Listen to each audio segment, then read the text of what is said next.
Welcome to this week's episode of Being Human. I'm here with Fiona Arrigo. She's the founder of the Arrigo Programme and A Place to Heal. Fiona, welcome. Thank you, Richard. And I was excited to come on this morning just on the very name of your podcast, Being Human. So thank you for having me. Yeah. And before we came on, you said you loved the name and you were attracted to these bigger questions. So what comes to mind for you when you think about this idea of being human? What's there for you? Yeah, I think, it's such a big question of today in terms of how we are changing and what we are becoming. And for sure, there is a deeper narrative that is being called now for many of us, which is, I think, probably my most important question is, in my own life, how does my personal life affect the whole? And I think these new human qualities of listening, being, stopping, pausing, reflecting, it's not that any of this is new, but in this age of consciousness, we're leaning into these qualities a lot more. I think we're into definitely a call for coherence, an age of conversation. As humans, we can no longer come from the place of the past of knowing it all, energy and enforcing our thoughts. I think the new human being is much more spacious and enters into conversation and listening. I think accountability and integrity is huge. And I think also really understanding that we matter and how our personal lives really do affect the whole. And in that, it requires a kind of spiritual, if you like, maturity. I think for many of us, we're having to mature and grow up and take this old world in a new way, which is become responsible, but not be dutiful, responsible, heavy burdened, but more in a lift off to an awakening where we can be effective in our co-creation, which brings us into our individual lives matter hugely. And who are we? As we, take these new footprints, it's so relevant today. Our personal work, who we are as individuals, we can't shirk that. Before we've hidden so well behind in this grand age of materialism that is breaking down, and this, in a way, age of entitlement and gratification and blame. I think that, to shirk, because we haven't been educated to know that our lives are significant, our meditation is significant, our regulation is significant. We haven't been taught this. We've been taught to look out and to get, and we've been educated on a reward system. If you do, you will have. And all that is breaking down. We're really at a tipping point of such extraordinariness. So does that answer it in a little way? Yeah. I'm two things are coming to me as you say that. The first is this really important truth that gets ridiculed and dismissed, that we are part of this greater whole. Yeah, and we're connected to everything's connected to everything else. Yeah, and even the thought I have changes the whole experience of the universe for everybody else, right? I mean, that is such a profound thought. And I think it's something that could only be experienced. Like, I kind of understand the people who are like, oh, that's so woo-woo. Oh, come on. Because until you've experienced that, it just seems odd. It just seems esoteric and out there. And I suppose that I've found with the what I've done is the more, first of all, through therapy in terms of calming, but then through the more meditative practice and more spiritually oriented practice, to that sort of elevating, is that you start to experience, yes, there's this connection. There's something else beyond me that I'm connected to. And once you start to fill into that, then everything you've just said makes makes sense. Mm-hmm. That the choices I make, the thoughts I think, the feelings that does affect everything else. Mm-hmm. And then, of course, that then does lend itself to the, well, okay, well, and then what am I responsible for? What am I accountable for? Because if that's true, and everything that I do does connect in some way to everybody else's experience, then I start to have these sense of, oh, well, it's incumbent on me to act and think in certain ways. So, yes. And I think also, Richard, that in the way that we've been educated, and listen, I would be the last one to say anything is wrong, but I'm just saying we're in a field of change right now where the old ways aren't serving so well. And if we are on the tipping point of possible extinction, we've got to wake up and do something radical, which can be what you've just said, your own internal principles. But we haven't been educated. It's quite interesting if you look at our Western culture in this, what I've just mentioned, gratification and entitlement. This is taken, of course, from our indigenous leaders, where they talk to us all the time about caring for community, caring for the land, caring for nature, caring for our future generations, not just what's going to happen next week in our petrol crisis. It's like we haven't got these, in a way, educational models. We weren't taught spiritually. We weren't taught philosophically. We weren't taught like in the old Tibetan schools. They learned by contemplation and debate, and often throwing books at each other in ripples of laughter. We've been squeezed into such smallness, and yet we've expanded in such influence, or as Westerners, without very much internal central knowledge. Yeah. I suppose we prove to ourselves that we can manipulate the material world. Absolutely. But we've lost, that deeper connection. And you're right. I think is a form of it's kind of cliched, isn't it? Waking up. But there is this sense that there is. But don't be afraid of cliches. We're so modest, but we are waking up. It is happening. It can't be oversaid, and we mustn't be scared of that. No, good. Yeah. But I see this parallel process, right? Because on the one hand, you look out at the world and, especially now where we are at with the COVID situation, there's control, there's tell, there's push, there's making wrong, there's, generating fear of us. So that's kind of all happening like times 10, but more than that I've ever experienced in my lifetime. Absolutely. And then, and yet you're right. And yet there's also this, and perhaps the two are feeding each other at some level. There is this other awakening, which is everything as you've just described, which is, about caring, about trust, about doing the inner work. It's interesting, isn't it? We're just at this seesaw, very scary for many of us, including the people that are really doing the work. We're looking at the cycle of enormous collapse and unknowing and confusion, and yet this massive inward, hence that we can sit down on a Monday morning and have this chat, this kind of inward rising where most people are either lost or looking for more or want to make a difference.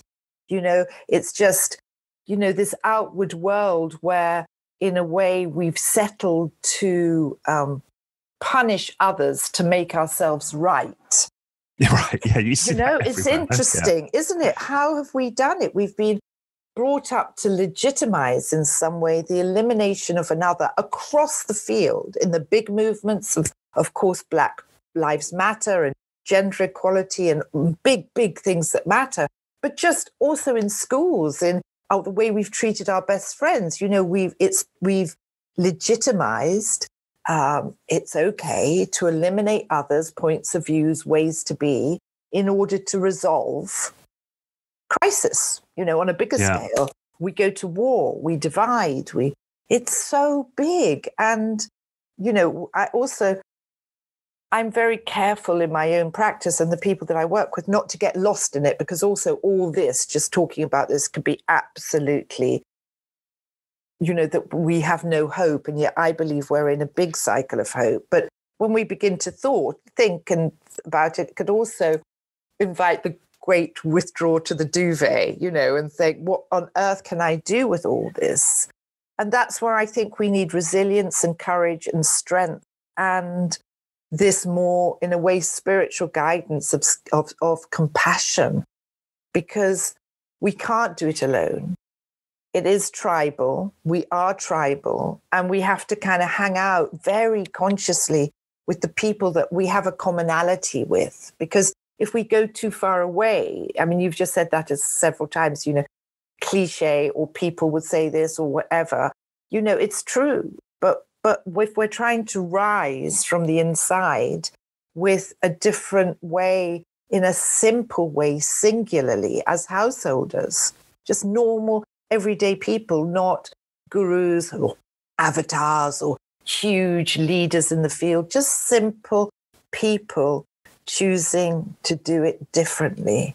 I think that's the beauty of what we can do now in simplicity, Yeah, that's right. I've been really getting into my meditation practice, and there's nothing simpler than sitting down on a chair for 20 minutes. I mean, that's right. It's so accessible. This certainly the spiritual growth. I mean, I find to be, really successful. For the more of the deeper emotional work I've found, I've needed, a lot more guidance and help. But yes, certainly on the spiritual level. And I think you said somewhere in one of your podcasts that I listened to super quickly, and you said that you'd gone into some organization where they were all practicing meditation as yes. and that incredible field as you walked in of that co-regulation, and as you do your own work, your own nervous system of not getting triggered, of course we are going to be, because we are human, and we've got the full range, but that we can return to something that's yours and dependable and still and reliable and silent. Yeah. And it's interesting, and it builds on itself. So the more I do this meditation, the more I'm looking forward to doing it, and the less I'm interested in engaging in that, that world of divisiveness and fear and make wrong, and that's so easily accessible. You just got to turn on the computer and it'll blast you. Right, these people are wrong, and these people, and you should be doing this, and you shouldn't be doing it. And and what's interesting is that it's almost like building a spiritual muscle. Like the more you build that, the more you want to do it. It's like when you first start going to the gym, it's awful, but then you're looking forward to going to the gym, or you're looking forward to doing that yoga practice. And that's what I'm finding. It becomes, what's that phrase? First of all, you're trying to master the practice, and then the practice masters you. Masters you, yeah. And I think that perhaps that's what we're talking about. That's part of this flipping point, is that more and more people are finding these practices, finding these ways of being, and becoming mastered by them, and then their journeys are just accelerating, and they change those around them. Absolutely. And I love that what you said. I think, I've just come back from a 2-month sabbatical, which I've never, ever, I don't, maybe I lasted it when I was 18. And I found the need, from having been very involved in the last 18 months, to really switch off and come right away. And I went to the forest, and then I went to the ocean, and then I went to family. And then eventually I ended up in my beautiful mountain retreat in mountain house in Andalusia. And what I really learned about through all this is self-care and self-love is also an act of extreme courage. It's courageous to say, I'm going to stop. It's courageous to say, I'm going to meditate. It's courageous to say, I'm not going to engage. And just what you're saying, I so found in my own practices, even though I was doing good things, I was also getting swept up in the good things, the demand. And, the field has a certain way of working, that the more you give, the more it takes. It's just does that. And so this active muscle, which you're talking about, of really valuing yourself and humanity and the world so much, with so much love, that you can actually stop and reconfigure, I think is a spectacular human thought. And it was interesting, when I went to the forest to sit with a shaman, and he did these tests. He was sort of measuring and doing all these incredible things. And when I arrived, fairly depleted, he measured my field. And the first thing he did was, he measured my field. He took my mobile away and he measured my field. And it was reasonably healthy because I'm heart-based and my field is quite big in that capacity. And it was, 7, 8, 9 feet. He put this back on me, near me, and it shrunk to 12 inches. So my field, my energy field, with all these devices, we know this, but seeing it was interesting, had shrunk. And then 3 days of just being in nature, just sitting with the trees, not doing anything particularly, just listening and watching and letting nature's principles talk. Not woo-woo, just being quiet, lighting a fire, listening to the noises, sleeping under a beech tree. When I came out, he measured me again, and my field had naturally, which is my immune system as well, gone to 14, 15 feet without anything. I wasn't in deep meditation or chanting or calling in the avatars or the Buddhas. I was just in simplicity, letting nature talk. And I think as well in our human story is, nature has a rhythm. Nature has a template, whether we're looking at all the incredible mushroom consciousness or the tree consciousness or all the interrelationships of working together and how it works together. It's such an amazing teacher. And how did we push that to the backdrop and put buildings and Wi-Fi and technology? Listen, they're all great in their place. But what I think we're all seeing now is nature needs to be a very strong rhythm cycle teacher for us. She has to be.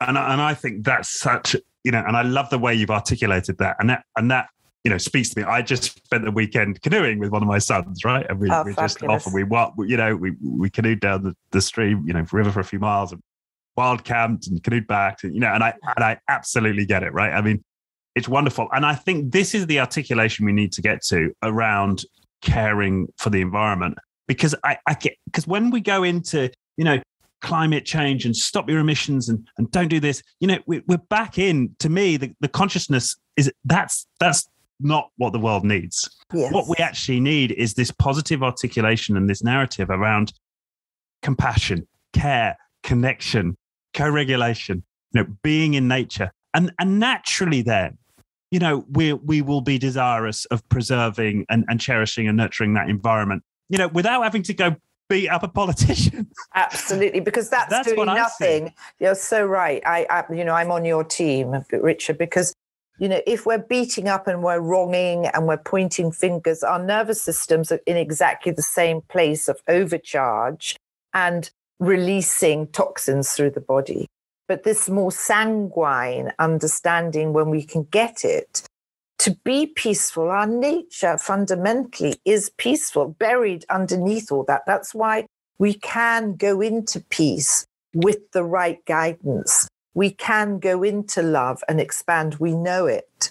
But the busyness and the noise, and God help us, all the opinions. Yeah.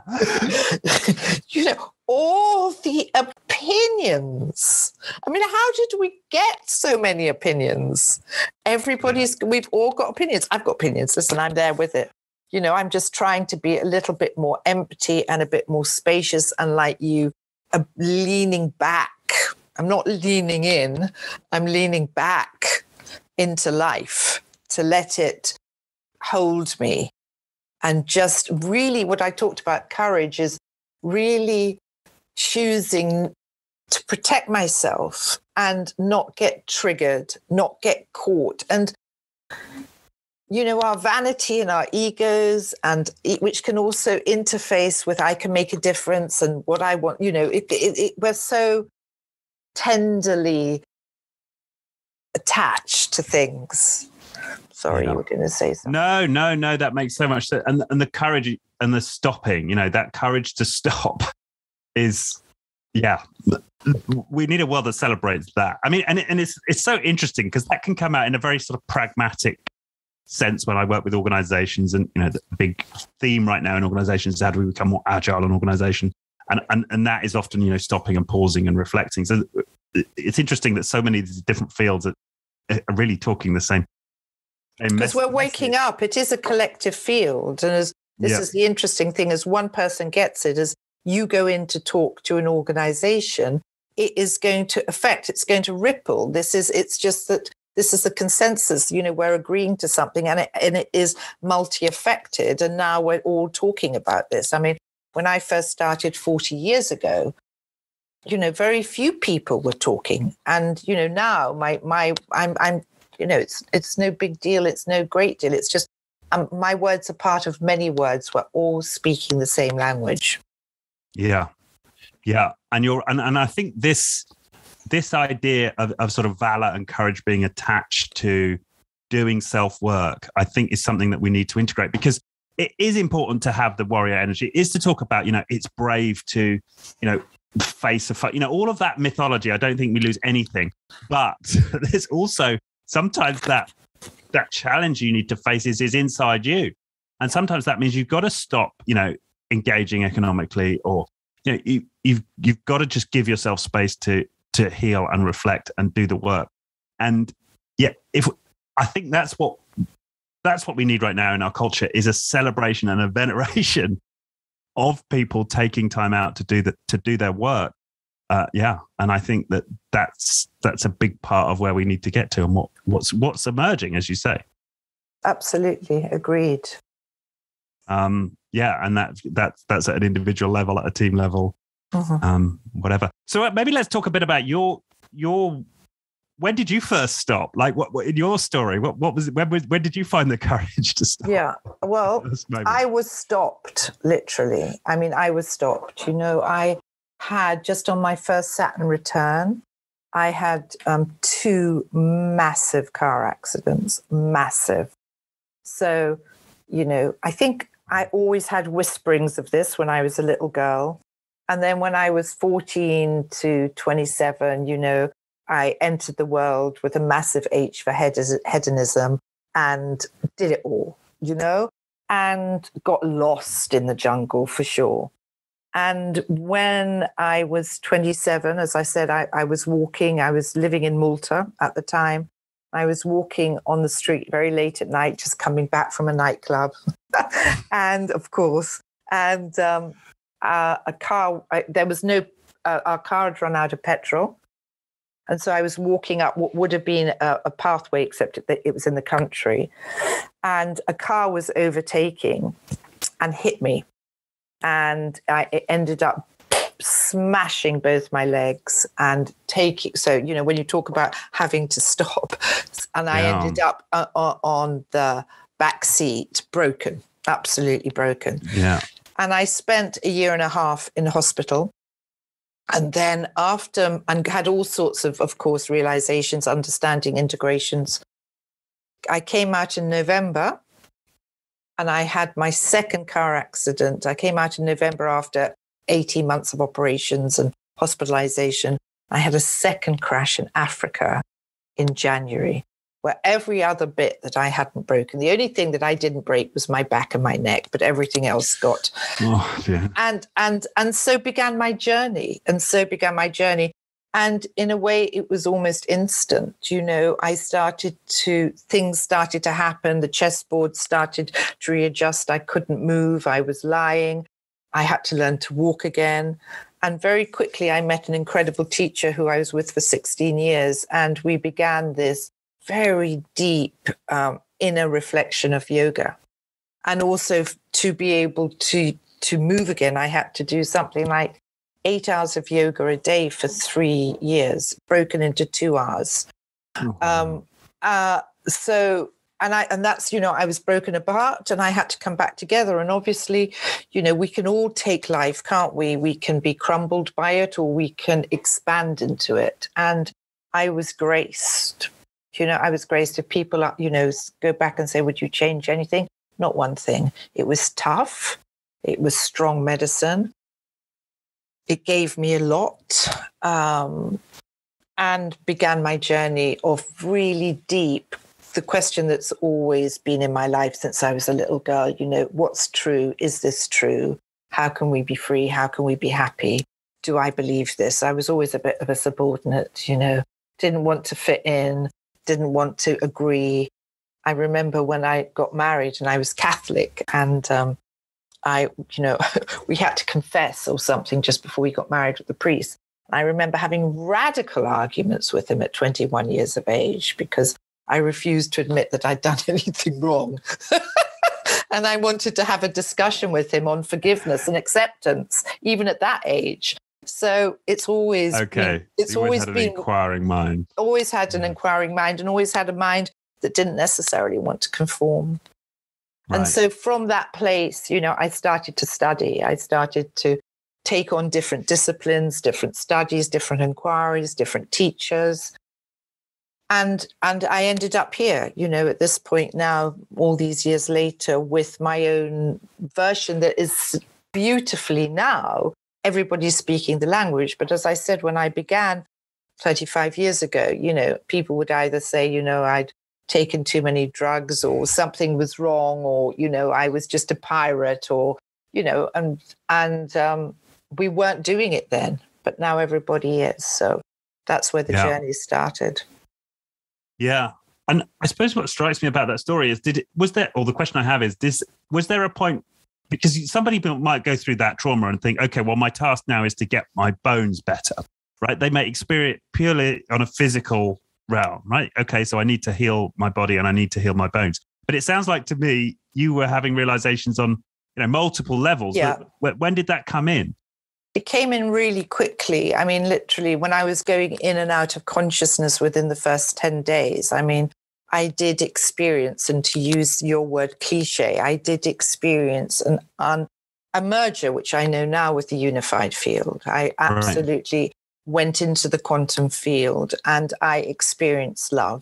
And whether that is God states or Buddha states, whatever we want to call it, I went into love, and it was so tangible, and it filled my being like there was no going anywhere. And in a way, I could say that I unified in some way with a higher aspect of me.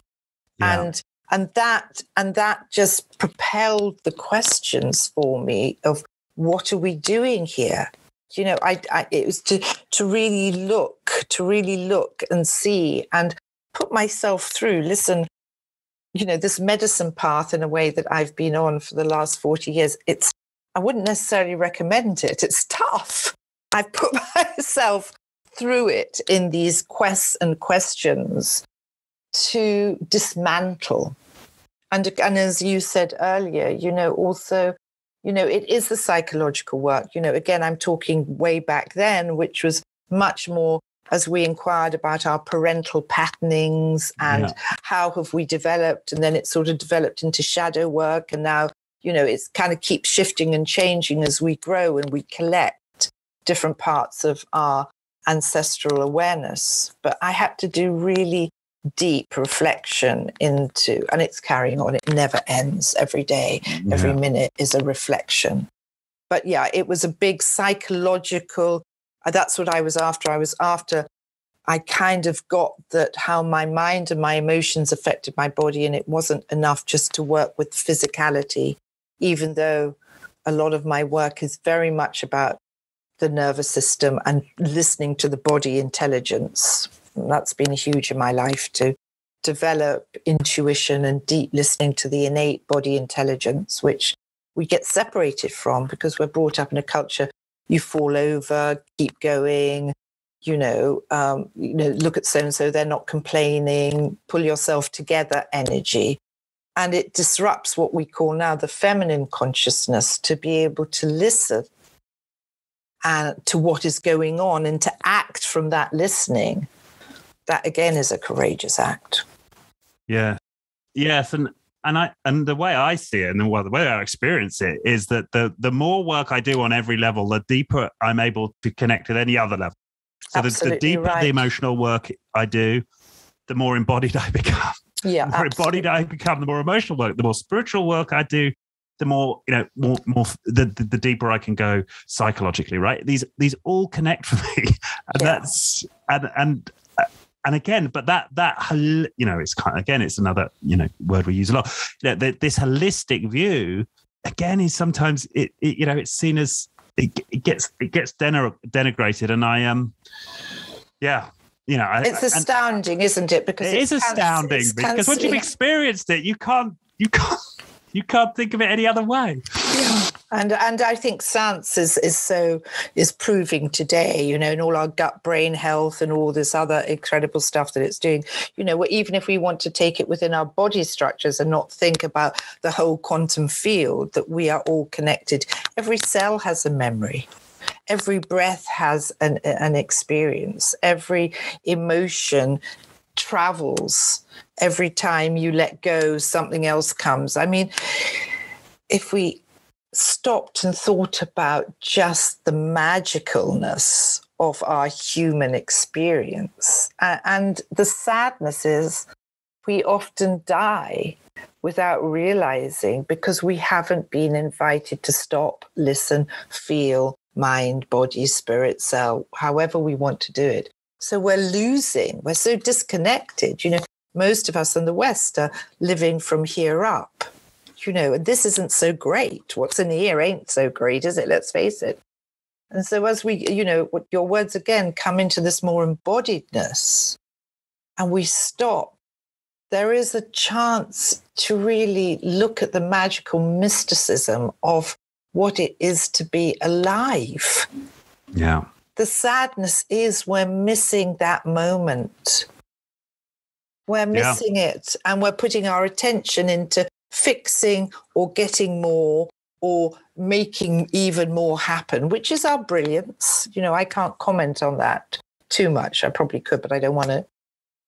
It's like I'm really interested in us really savoring this incredibleness of our potential aliveness, and we're missing it. Yeah, we are. And the way I see it is that, because I experienced, I didn't get into any of this really deep self-work until, my sort of till I was about 30. So, I had that life of just being my health, just being in my head. And the way I contrast it is it's a life of kind of chronic low-level suffering, right? Which is where, this sort of, this kind of day-to-day, pretty shut down, some suffering, but, low-level manageable suffering, right? And this is where the courage comes in, into opening up to allow ourselves to feel like acute experience, acute pain, right? Like yes. you got to, but once you do that, it's in the moment, it can feel acutely uncomfortable, but over time, not only does the day-to-day suffering reduce slowly, but as you say, you then opening up to this glory and this wonder of what experiences a human can be. And you talked about, that feeling of, absolute love. Those experiences are available.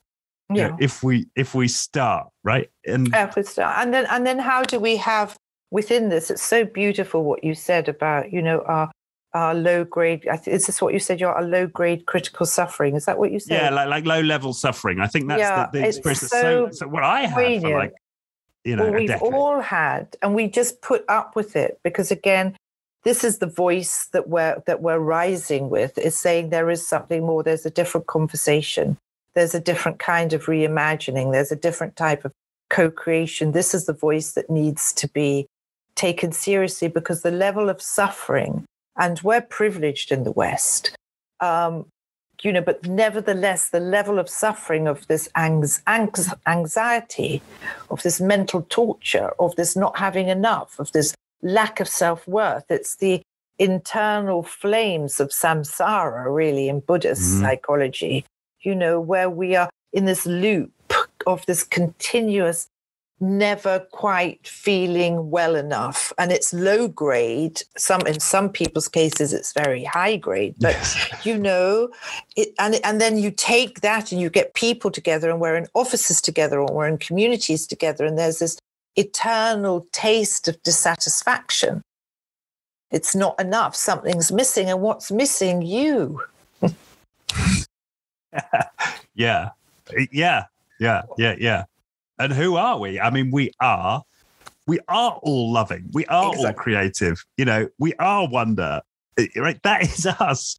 It's all of those other things. And we're also pain and all these things. And it's somehow, when we can expand a bit, and as many people say, we're expanding into the new world is an expansive field of love. This isn't a woo-woo sentimentality. It's an expansive field. And Caroline Myss, who I just love her quote, we're moving from the love of power to the power of love. All these thread weavers that are saying these incredible things. But it doesn't mean as well, it's not a Monopoly game that you pass go and you collect 200. We still feel we are having human experiences. But how do we work with these human experiences so they can dissolve and we can regulate and still be in the joy and the wonder and the awe? And if it takes us into moments of whatever else it is, it's not like we're going to plateau and we're just going to sit there and dissolve, because then what's the point in having a human experience? We have to feel, but it's the intelligence of how we respond to the feelings and how we respond to the triggers and what we put to the forefront. So my absolute non-negotiable line is peace. I invite and want to be peaceful. That's my marker in the day. If I go out of it, if something happens to me, it's normal. But how can I regulate and come back to peacefulness? And how can I go out in the street and smile at somebody or talk to somebody or be with somebody from a state of peace and not a rhetoric of so much to do, got to do this, when am I going to do this? I cry, Richard. I cry for the stress that we in our advantaged society is under. Yeah. The stress to live in an advantaged society is hell. Yeah. Yeah. And it's just wonderful for you, that you're able to articulate and sense that. Yeah. Mm-hmm. And it's there in all. I mean, what do we talk about on the show a lot? The levels of disengagement in the workplace. The levels of depression. The uses of medication. We just see the indicators everywhere of exactly what we're talking about, and it's possible to get off that train. Yeah. It just takes a little bit of courage initially. It does. And I think also, why it becomes important for the people like you and all the Richards in the world and all the Fionas in the world that dare to say no, that's our contribution. Because we can't change the world. I think I was listening to something, and I can't pull it back, but something that Plato said or Socrates said, all those years ago, about it only takes a few, or whether we're looking at gorgeous Keanu Reeves, I hope he's listening, in The Matrix. It's like it doesn't have to be every single person waking up. It needs to be enough of us saying, through my life and through what I'm stepping forward to do, may all beings benefit. May all beings benefit from what I'm doing right now in my simple way. Because we can't all get it. If we all got it, that's, they say, if we study, Tibetan mysticism will happen in 1,000 years. I don't know. Maybe we could have other conversations. But right now, this is where we are. People that can do it, let's do it. People that can be different in their lives, people that can learn to care, people that can learn to look around, people that can stop being propelled by a judgmental, entitled, divisive, critical energy structure and start to be different in our world. That's what I'm betting on, Yeah. And I agree with that. And somebody might listening to that say, "Oh, that sounds very egotistical. You think you can change the world." But once you've experienced this way of being in the world, it's really not an egoic thing. it's first of all, it's this realization that I'm connected to, I am part of this. So no matter what I do, I'm changing, the world for better or good, right? Once that's been experienced, there is no ego in that statement to say, I affect everything. No.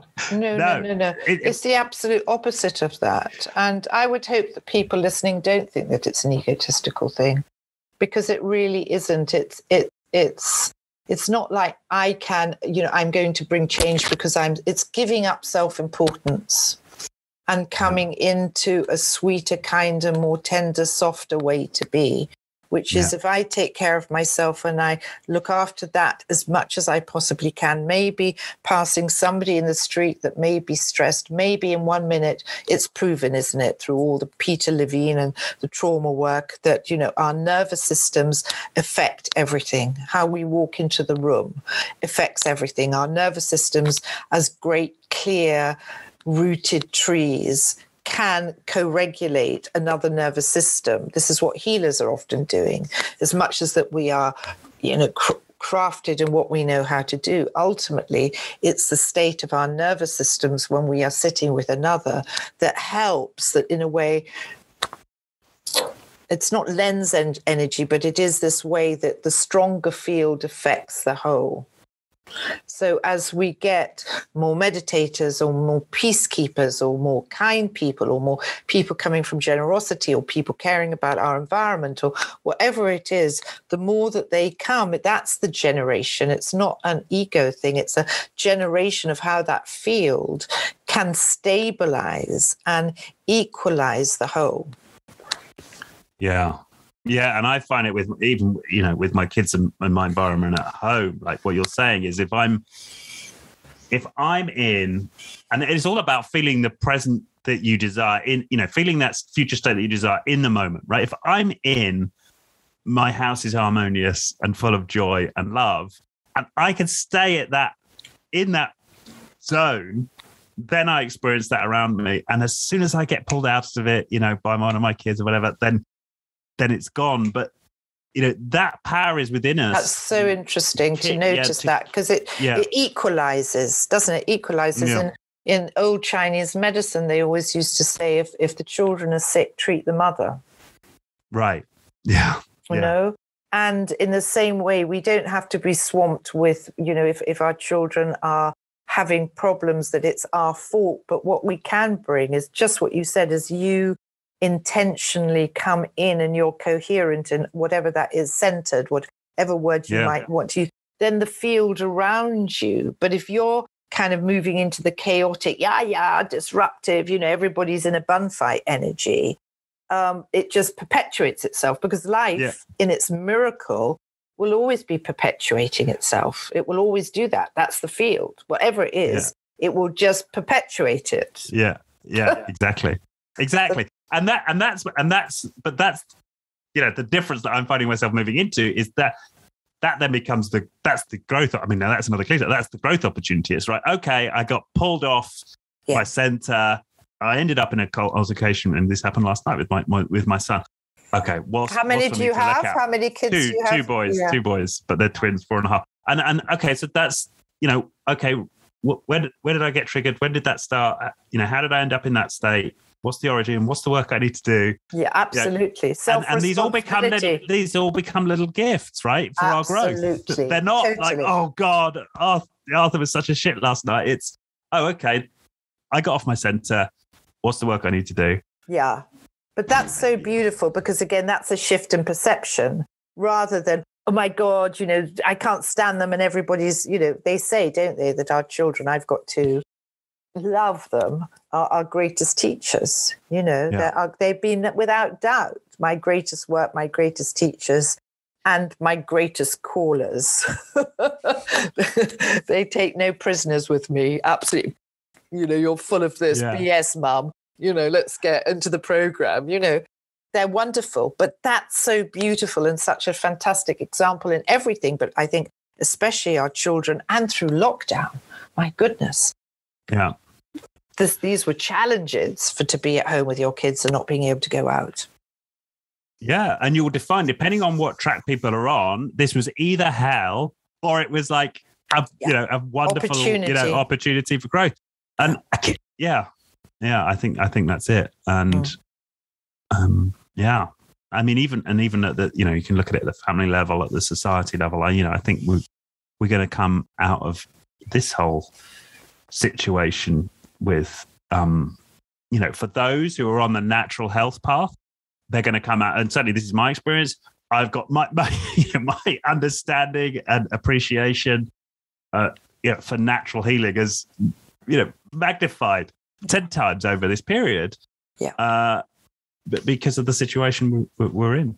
Yeah. Yeah. Grow and expand, or shrivel and contract. Yeah. Yeah. No, this is wonderful. Okay, so let's talk about your. So you've had this accident. You're doing the yoga 2 times 4 hours a day.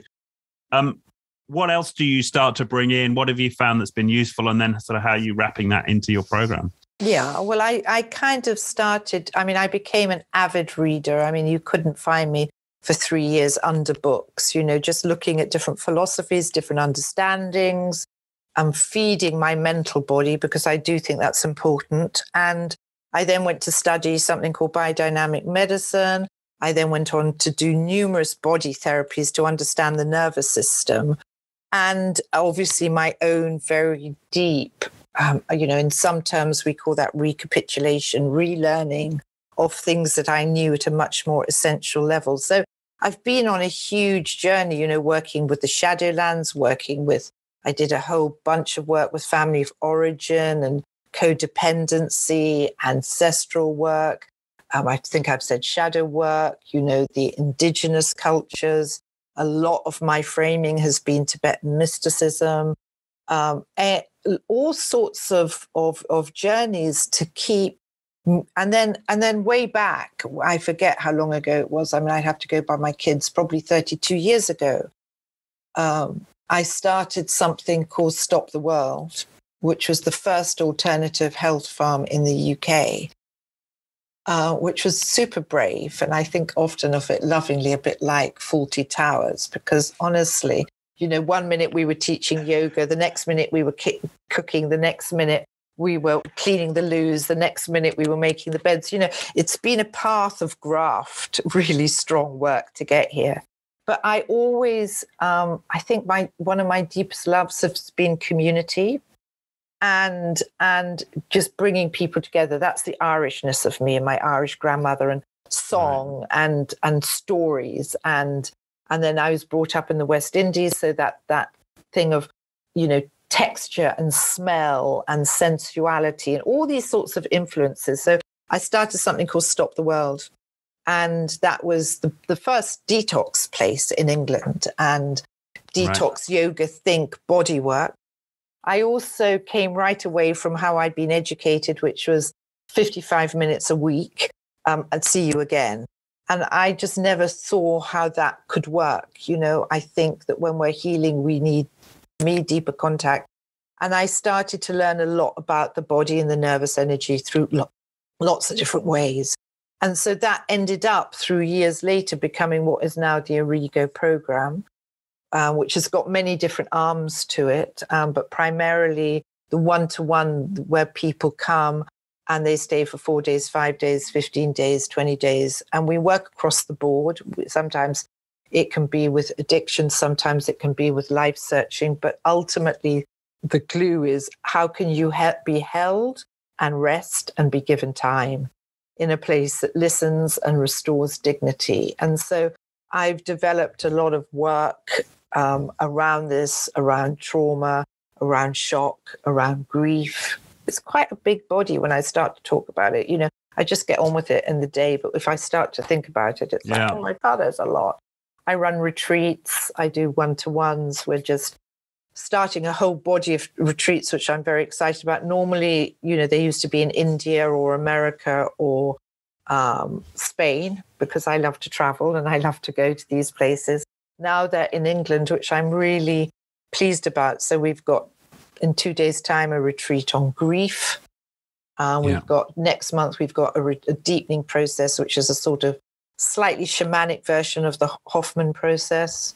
we've got meditation, we've got retreats on enlightenment, because I love knowledge. I love knowledge. I absolutely love knowledge. It's been my friend and my teacher. So that relationship between knowledge, wisdom, awareness is very much what guides me.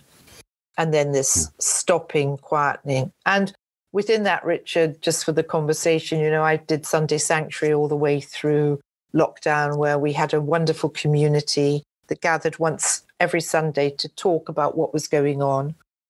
And I also started something called New Codes of Living, which is a community that supports women to think and be rooted in a different way on our earth.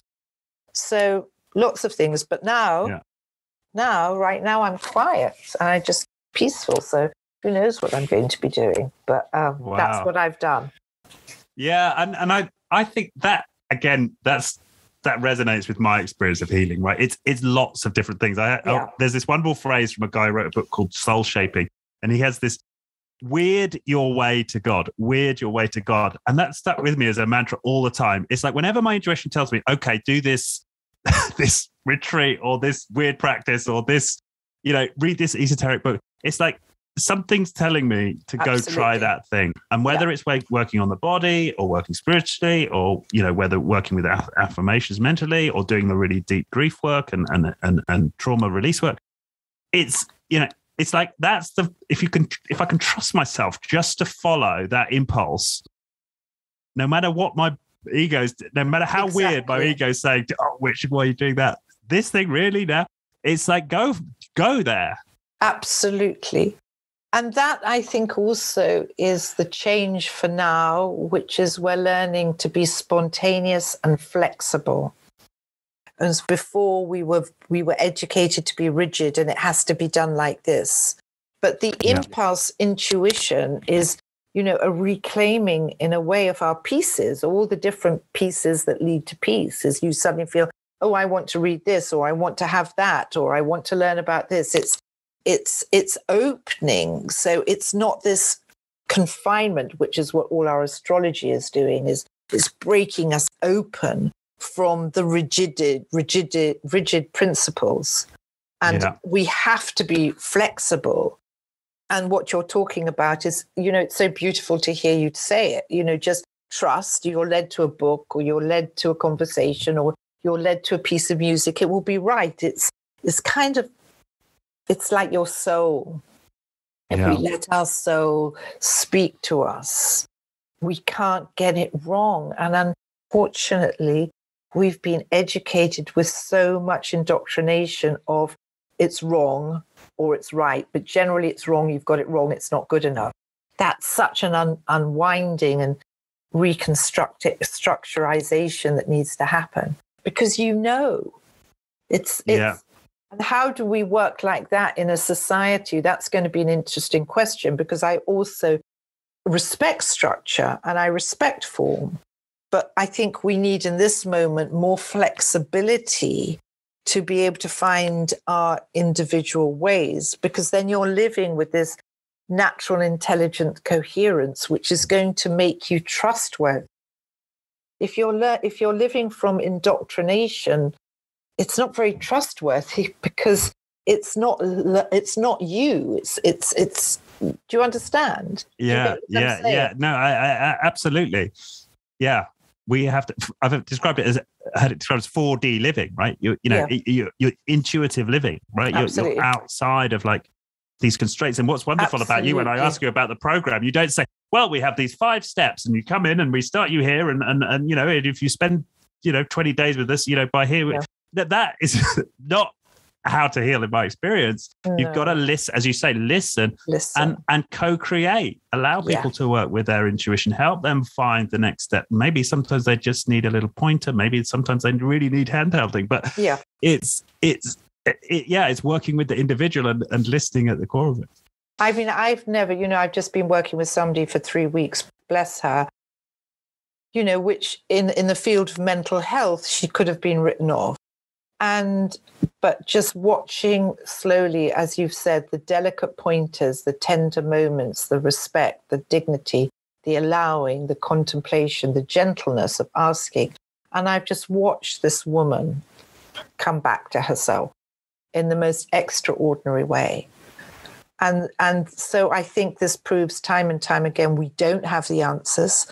We don't know. It's encouraging you and me and others to trust ourselves and to be humble. That's such an important quality for today. If we approach, people say in spiritual communities, approach with curiosity. I say approach with humbleness, that we just don't know, and allow it to be shown to us.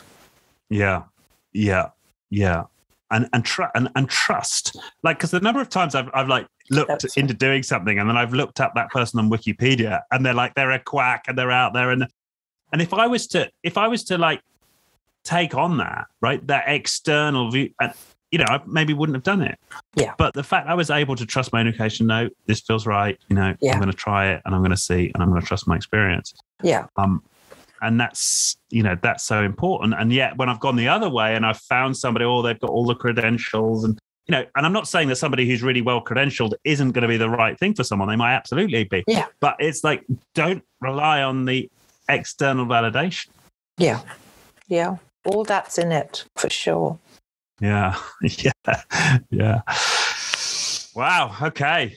No, this is, this has been a wonderful conversation. So right now it sounds like you're quiet. Do you get any sense of like what's emerging, what might be next for you? Yeah, there's all sorts of that, but I'm just for now in the cycle. And listen, I'm active, I'm working, I'm doing my sessions, I've got my retreats. As I've said, I've got my one-to-ones, but what I cannot do is compromise the stillness and the silence. So I'm just watching it. And it was very interesting when I went on the sabbatical, because I went with a very big vision of what I thought, and I've come back with nothing.